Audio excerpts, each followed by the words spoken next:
Alléluia, alléluia. Bonjour, bonjour. Ce matin encore, je suis revenu pour partager avec vous la parole de Dieu. Vraiment, ce matin, le Seigneur nous parle dans le livre de Romains 15, à partir du verset 1. Il nous dit, nous qui sommes forts, nous devons supporter les faiblesses de ceux qui ne le sont pas et ne pas nous complaire en nous-mêmes. Que chacun de nous complaise au prochain pour ce qui est bien en vue de l'édification. Car Christ ne s'est point complu en lui-même, mais selon qu'il est écrit, les outrages de ceux qui t'insultent sont tombés sur moi. Ces versets me parlent beaucoup aujourd'hui, parce que nous sommes aujourd'hui dans une société où chacun se regarde soi-même. Et cela est allé jusqu'à rentrer dans l'Église. Chacun cherche ce qui est bien de lui-même. Chacun se complaise lui-même. Chacun cherche ses intérêts ou les intérêts de sa famille. Chacun cherche les intérêts de ce qui peut l'amener loin. Et on oublie ceux qui sont faibles. La parole de Dieu nous dit aujourd'hui que nous qui sommes forts devons supporter les faiblesses de ceux qui ne le sont pas. Et ne pas se complaire en nous-mêmes. Ne pas chercher seulement ce qui est bien pour nous. Ne pas se regarder nous-mêmes, mais regarder les autres qui sont faibles. Si la parole de Dieu dit ici que nous qui sommes forts, il ne parle pas de notre force physique, mais il parle de notre force spirituelle. S'il parle des faiblesses ici de ceux qui ne sont pas forts, ce n'est pas la faiblesse physique comme beaucoup pourront le penser, mais il parle ici des faiblesses spirituelles.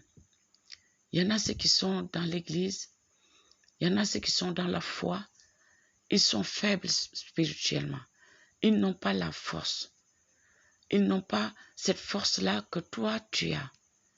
Et le Seigneur nous demande ce matin de les supporter. Quand le Seigneur parle de les supporter, le Seigneur parle de les aider. Le Seigneur nous appelle à les soutenir spirituellement. Pardonnez-moi. Le Seigneur parle à les porter spirituellement. Comment on peut supporter quelqu'un spirituellement? C'est en l'aidant, c'est en priant pour lui, c'est en l'exhortant avec amour. C'est quand ce dernier-là fasse une faute, quand on fasse une faute, pour ne pas ressortir de ces versets, c'est de l'amener avec amour. C'est de vraiment le faire connaître le désir de Dieu dans sa vie, mais tout cela avec amour. C'est ça que la parole de Dieu dit aujourd'hui, de supporter leurs faiblesses. Supporter leurs faiblesses ne signifie pas être d'accord avec ce qu'ils font quand ils ne sont pas forts spirituellement. Mais quand on supporte quelqu'un spirituellement, on l'aide avec amour. S'il tombe, on le relève avec amour.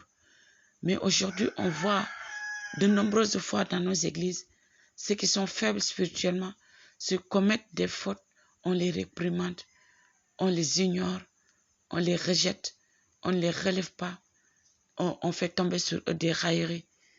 Et le Seigneur ne nous appelle pas à cela. La parole de Dieu continue dit que chacun de nous complaise au prochain pour ce qui est bien en vue de l'édification. Que chacun de nous puisse complaise vraiment à un autre. Et cela, c'est pour l'édification. Cela, c'est pour le bien du corps de Christ.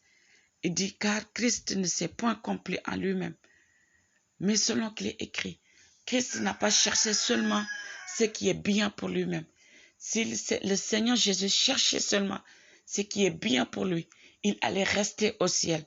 Il allait rester dans son royaume. Il allait rester là où il avait tout. Gloire, honneur, élévation, adoration des saints, des anges, chaque jour, chaque instant. Il allait rester là-bas. Mais la parole de Dieu nous dit qu'il s'est dépouillé et il a pris la chair humaine pour venir aller jusqu'à la croix, pour payer notre dette, pour payer nos péchés et pour nous réconcilier avec le Père. Donc Christ lui-même ne sait pas, Christ lui-même ne s'est point complu en lui-même. Il n'a pas regardé seulement ce qui est bien pour lui. Il dit, c'est pourquoi il a dit, les outrages de ceux qui t'insultent sont tombés sur moi. Les outrages de ceux qui insultent. Les outrages, parce que si nous nous comportons mal, si nous ne faisons pas des choses bien, si nous n'observons pas les préceptes, les commandements de Dieu, c'est comme nous l'insultons. Et c'est pour cela que le Seigneur dit que les outrages de ceux qui insultaient Dieu sont tombés sur lui afin de les réconcilier avec Dieu. Alléluia. Frères et sœurs, ce matin, je demande que la grâce de Dieu puisse nous ouvrir les yeux à nous supporter les uns les autres, à supporter ceux qui sont faibles, comme la parole de Dieu nous le demande ce matin. Ce n'est pas avec notre propre force, mais c'est avec la grâce de Dieu.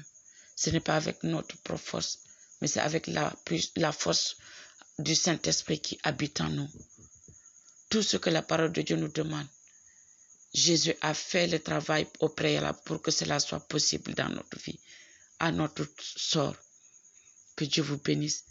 C'est avec ces versets que je voudrais bénir quelqu'un ce matin. Soyez richement bénis au nom de Jésus-Christ. Amen.